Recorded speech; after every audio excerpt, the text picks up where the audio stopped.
आइए बच्चों, आज हम जो है कक्षा 4 के अंतर्गत विषय हिंदी के जो है अभ्यास प्रश्न को देखेंगे, जो पार्ट 3 है और क्रिमिज की गेंद पार्ट का शीर्षक है।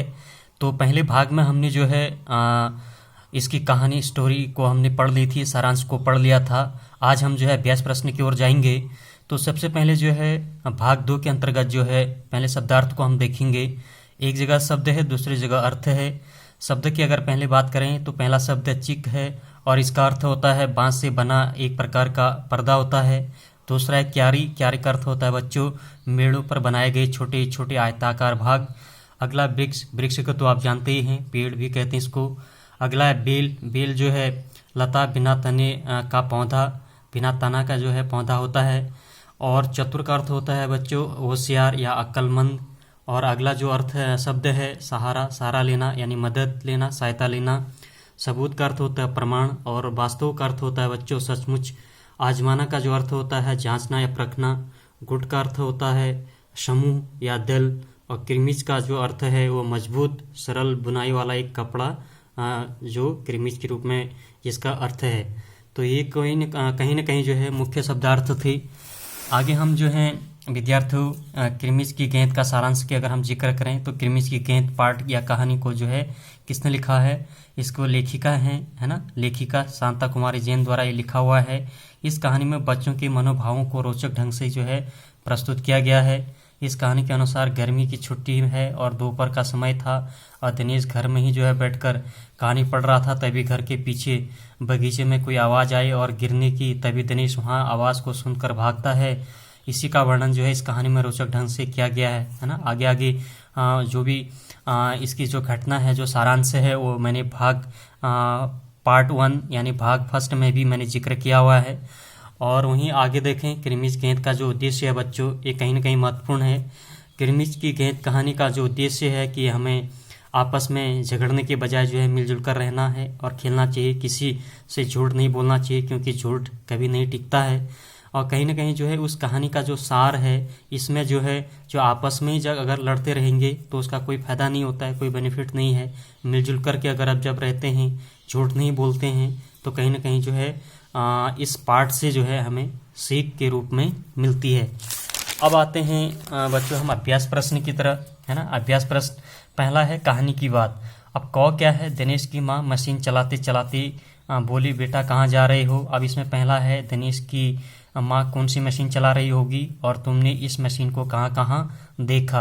अब इसके जो उत्तर की अगर हम बात करें तो दिनेश की माँ की सिलाई मशीन चला रही होगी, है ना। क्या चला रही होगी, सिलाई मशीन। और मैंने इस मशीन को जो है अपने घर और दर्जी के दुकान में देखा। तो इस तरह से आप भी इसके उत्तर लिख सकते हैं, पहले और दूसरे का। वहीं आगे देखें तो खो वाला है दिनेश ने सारी सीताफल के बेल छान मारी। दिनेश क्या खोज रहा था। और दूसरा है दिनेश को कैसे पता चला होगा कि क्यारी में वही चीज़ गिरी है। तो इसका उत्तर होगा बच्चों दिनेश क्रिकेट की गेंद खोज रहा था। पहले का तो ये हो गया, है ना। दिनेश को क्यारी में किसी चीज़ की आवाज़ सुनाई दी और इस आवाज़ को पहचान कर जो है दिनेश को पता चल गया कि क्यारी में जो है क्रिकेट की गेंद ही गिरी है। तो ये उसको पता चल गया। अगला जो गौ वाला है ना, दिनेश अच्छी तरह जानता था कि गेंद दीपक की नहीं है। इसमें जो है दिनेश को ये बात कैसे पता चली कि गेंद दीपक की ही नहीं हो सकती और दीपक बार बार गेंद को अपनी क्यों बता रहा होगा। तो इसका जो उत्तर होगा बच्चों वो ये होगा, दिनेश को जो गेंदें मिली थी वह एकदम नई चमचमाती हुई थी। दीपक ने बताया कि उसकी गेंद 5 महीने पहले खोई थी और इस तरह दिनेश को पता चल गया कि गेंद दीपक की ही नहीं हो सकती है।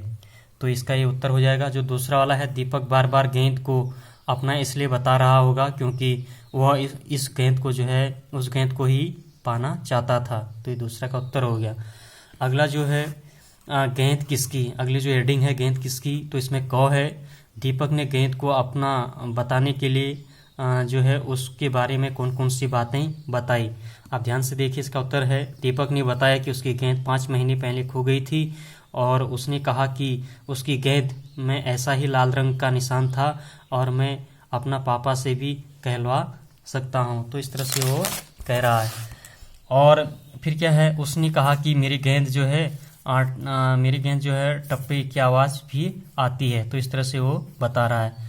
अगला जो प्रश्न है, अगर दीपक और दिनेश गेंद के बारे में फैसला करवाने तुम्हारे पास आती तो तुम गेंद किसे देते? यह भी बताओ कि तुम यह फैसला किन बातों को ध्यान रखकर करते।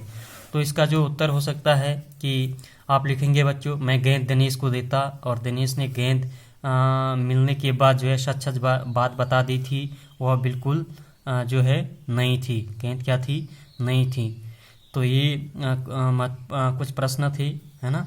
तो इसी के ऊपर जो है जैसे हमने जो है अभी कहानी की बात और गेंद किसकी, ये दो महत्वपूर्ण चीज़ें इसमें पढ़ी हैं।